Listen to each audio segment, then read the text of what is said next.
মোৰ বাগান এটেচমেণ্ট কৰাটো এটা ডাঙৰ সংক্ৰান্ত আছে। কি সংক্ৰান্ত? মোৰ বাগানখন বিশ্বজিৎ ফুকনক লাগে। আপোনাৰ বেংকৰ লগত কি নেক্সাছ? যদি প্ৰথম নেক্সাছটো কথা কয়, মোৰ প্ৰথম নেক্সাছটো বিশ্বজিৎ ফুকনৰ লগতে আছে। কাৰণ এতিয়া মই সদায় দেখোঁ ৰাতিপুৱা গধূলি বিশ্বজিৎ ফুকন যদি ৰাতিপুৱাৰ পৰা লৈ ৰাতিলৈকে মোক গালি নাপাৰে, মোক যদি বেয়া কেনেকুৱা, মই 2 বছৰৰ পৰা শুনি আছোঁ। কিন্তু এতিয়া বিশ্বজিৎ ফুকনে কয় তেওঁ মোক খালি চিনিহে পাইছিল, কিন্তু তেওঁ মোৰ কিমান ক্ল'জ আছিল, কেনেকৈ মোৰ কি সম্পৰ্ক আছিল দাদা, সেইকেইটা যদি মই এটা এটাকৈ ক'বলৈ যাওঁ এইটো ছিৰিজ অফ এপিছ'ড হ'ব। দাদা সঞ্জয় কিষাণ, বিশ্বজিৎ ফুকন, এই মানুহ গোটেইকেইটা মিলি গ'ল মোৰ বাগান ল'বৰ কাৰণে। আপুনি মোক পুৰা কথা সোধক, মই বাগানত তাত প্ৰায় 11 লাখ তামোলৰ গছ লগালোঁ। সেই তামোল গছ লগোৱাৰ লগে লগে তাহাঁতৰ চকু মোৰ সেই তামোলত পৰিলে যে এইটো বহুত কোটি কোটি টকা পাব।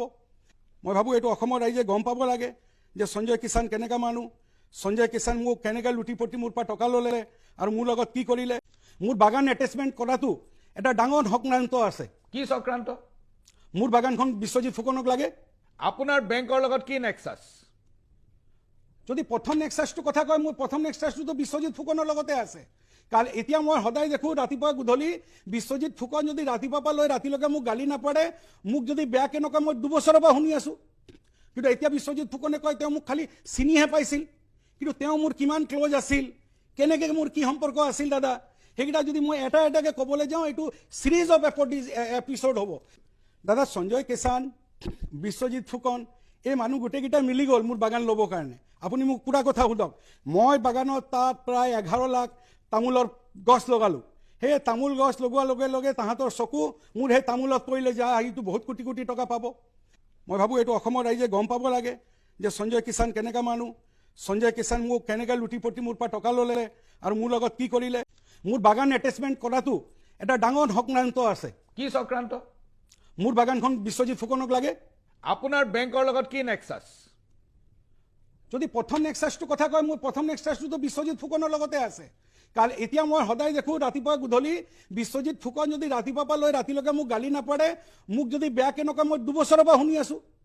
কিন্তু এতিয়া বিশ্বজিৎ ফুকনে কয় তেওঁ মোক খালি চিনিহে পাইছিল, কিন্তু তেওঁ মোৰ কিমান ক্ল'জ আছিল, কেনেকৈ মোৰ কি সম্পৰ্ক আছিল দাদা, সেইকেইটা যদি মই এটা এটাকৈ ক'বলৈ যাওঁ এইটো ছিৰিজ অফ এপিছ'ড হ'ব।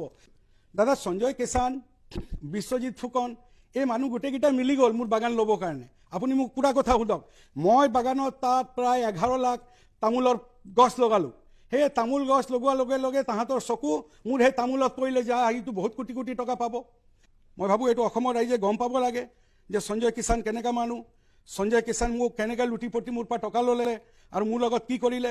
মোৰ বাগান এটেচমেণ্ট কৰাটো এটা ডাঙৰ সংক্ৰান্ত আছে। কি সংক্ৰান্ত? মোৰ বাগানখন বিশ্বজিৎ ফুকনক লাগে। আপোনাৰ বেংকৰ লগত কি নেক্সাছ? যদি প্ৰথম নেক্সাছটো কথা কয়, মোৰ প্ৰথম নেক্সাছটো বিশ্বজিৎ ফুকনৰ লগতে আছে। কাৰণ এতিয়া মই সদায় দেখোঁ ৰাতিপুৱা গধূলি বিশ্বজিৎ ফুকন যদি ৰাতিপুৱাৰ পৰা লৈ ৰাতিলৈকে মোক গালি নাপাৰে, মোক যদি বেয়া কেনেকুৱা, মই 2 বছৰৰ পৰা শুনি আছোঁ।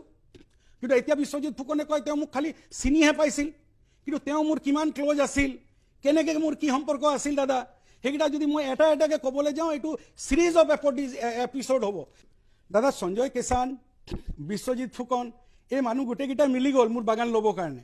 আপুনি মোক পুৰা কথা সোধক, মই বাগানত তাত প্ৰায় 11 লাখ তামোলৰ গছ লগালোঁ।